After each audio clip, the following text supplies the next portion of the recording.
Bonjour à tous. La paracha de cette semaine, la paracha Metzora, nous parle de la lèpre, cette impureté pour laquelle le lépreux devait être isolé, devait être mis à l'écart de la communauté et devait être totalement à l'extérieur du camp où se trouvait tout le peuple juif.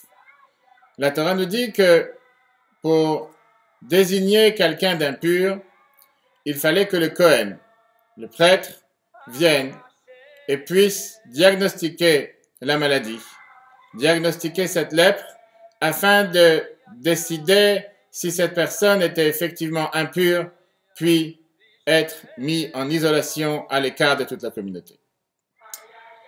Et la question qui est demandée, pourquoi seul le Kohen avait ce rôle de désigner une telle personne en tant qu'impure jusqu'à le mettre à l'isolation?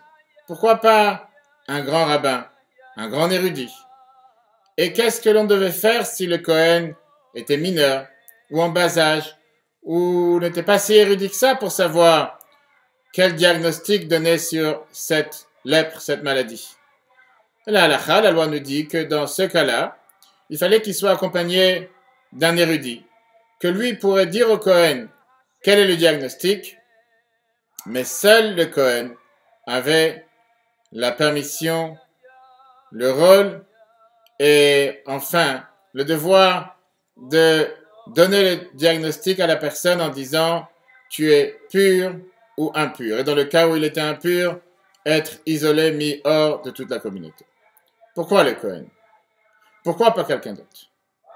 Le Rabbi Lubavitch nous donne une merveilleuse explication en réfléchissant au personnage du Kohen, le prêtre.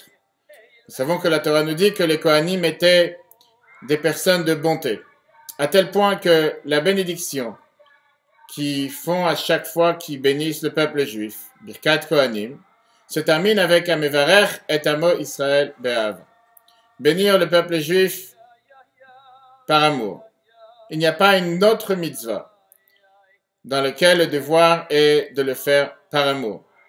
La bénédiction des tefillines ne se termine pas de mettre les tefillines par amour. La matzah que nous allons manger dans 2 semaines ne se termine pas manger la matzah par amour. Allumer les bougies de Shabbat ne se termine pas avec le mot par amour. La seule mitzvah était la bénédiction des Kohanim. La halakha nous dit justement qu'un Kohen, pour pouvoir bénir le peuple juif, devait avoir une pure et intact amour envers l'autre, amour envers la communauté, amour envers son prochain. Et si jamais un Kohen manquait de cet amour, ne pouvait pas bénir l'autrui. C'est la raison pour laquelle seul le Kohen pouvait être celui qui allait désigner, en sachant la lourde tâche, qu'est-ce qui voudrait dire mettre une personne de la communauté à l'isolation. À l'extérieur du camp se trouve toute la communauté totalement à l'écart, en lui dire qu'il est impur. Seul le Kohen qui est plein de bonté, qui est plein d'amour, qui sait qu'il fait ça pas parce que il a une certaine colère ou un manque en lui-même. Et c'est la raison pour laquelle il se permet de mettre quelqu'un d'autre en isolation, voire de désigner quelqu'un d'autre comme impur. Mais seulement par amour. C'est pour ça que seul le Kohen pouvait le faire et personne d'autre. Merveilleuse leçon pour chacun d'entre nous, dans l'éducation, dans les relations à l'autre, dans les relations entre épouses et époux. Combien de fois on a envie de critiquer une personne? Combien de fois on a envie de rabaisser l'autre, réprimander l'autre? À nous de réfléchir, est-ce que cela se fait vraiment par amour de l'autre, sans aucun sentiment de haine, sans aucun sentiment de colère, mais juste parce qu'on aime tellement l'autre et on voudrait tellement qu'il puisse avancer d'un pas, faire une chose d'une meilleure façon, se rapprocher un peu plus de la Torah et les mitzvot. C'est là la raison pourquoi on essaye de se rapprocher en lui disant de s'améliorer. Que Dieu fasse qu'en ce début du mois de Nissan, nous méritons prochainement à la délivrance, comme nos sages nous disent.